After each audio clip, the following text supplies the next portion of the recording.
Zarah Sultana says she is quitting Labour to start party with Corbyn ex-Labour MP.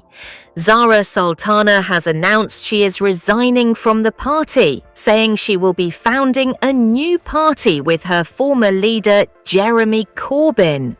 Sultana, the Coventry South MP stripped of the Labour whip last year for backing a move to scrap the two-child benefit cap, said the new party would be formed with other independent MPs and activists, aiming to challenge a broken Westminster system. Corbyn has been contacted but has not confirmed his involvement to the BBC. However, last night, he had hinted he may form a new party, telling ITV's Peston there is a thirst for an alternative and that a grouping will come together. In a social media post, Sultana said the government is an active participant in genocide in Gaza and highlighted growing poverty, the government's position on welfare, and the cost of living as reasons for establishing her new party. Labour has completely failed to improve people's lives. And across the political establishment, from Farage to Starmer, they smear people of conscience trying to stop a genocide in Gaza as terrorists. But the truth is clear. This government is an active participant in genocide, and the British people oppose it. Israel has strenuously denied accusations it is committing genocide or genocidal acts in Gaza. Prime Minister Sir Keir Starmer has described the situation in Gaza as appalling and intolerable and repeatedly called for a ceasefire, as well as the release of hostages.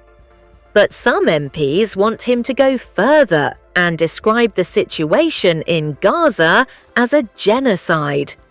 Claims currently being examined by the International Court of Justice Sultana also reference the government's welfare bill that passed this week, adding, "The government wants to make disabled people suffer.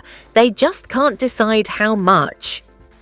"We're not an island of strangers," she says, referencing a speech given by the Prime Minister in May about immigration, which he has since said he regrets.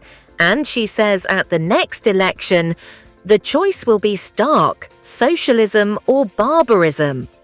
Asked for a response to her resignation and comments, a Labour Party spokesperson said, "In just 12 months, this Labour government has boosted wages, delivered an extra 4 million NHS appointments, opened 750 free breakfast clubs, secured 3 trade deals, and 4 interest rate cuts lowering mortgage payments for millions."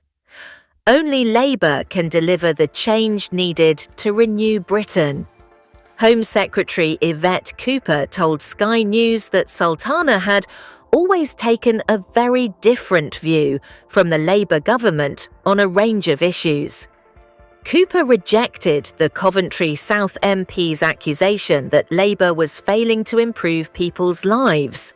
She cited falling waiting times in the NHS, the announcement of additional neighbourhood police officers, extending free school meals and strengthening renters' rights as areas where the government was acting. These are real changes that have a real impact on people's lives, Cooper said. Alistair Campbell, the former Director of Communications under Prime Minister Tony Blair, told the BBC he would not underestimate how much the government's handling of Gaza has really played into this sense of what is Labour about. He said, "There feels to me to be a gap between the scale of the challenges facing the country as the public feel them and the sorts of policy responses coming forward." Sultana was elected as a Labour MP at the 2024 general election, but was suspended not long after, and has since sat in the Commons as an independent. She was suspended with 7 other Labour MPs, including former Shadow Chancellor John McDonnell, for defying the government over its 2-child benefit cap. 4 of the rebels have since returned to Labour, but Sultana and McDonnell remain independents.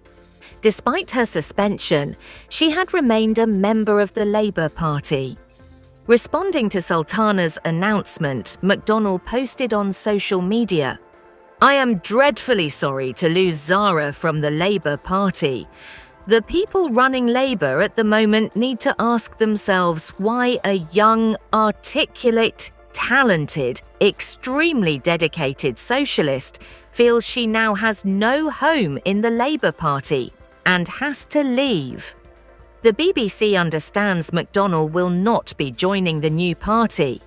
Labour MP Kim Johnson, who sits on the left of the party, voted alongside Sultana to oppose the government on its welfare bill and its decision to ban the Palestine Action Group. She said it was sad that the party is losing a young and passionate politician, but added that she was committed to remaining in Labour. Last year, Corbyn united with 4 other MPs elected as independents to establish an alliance in the House of Commons. All 5 of the group beat Labour candidates in July's election, with their pro-Palestinian stance in constituencies with large Muslim populations.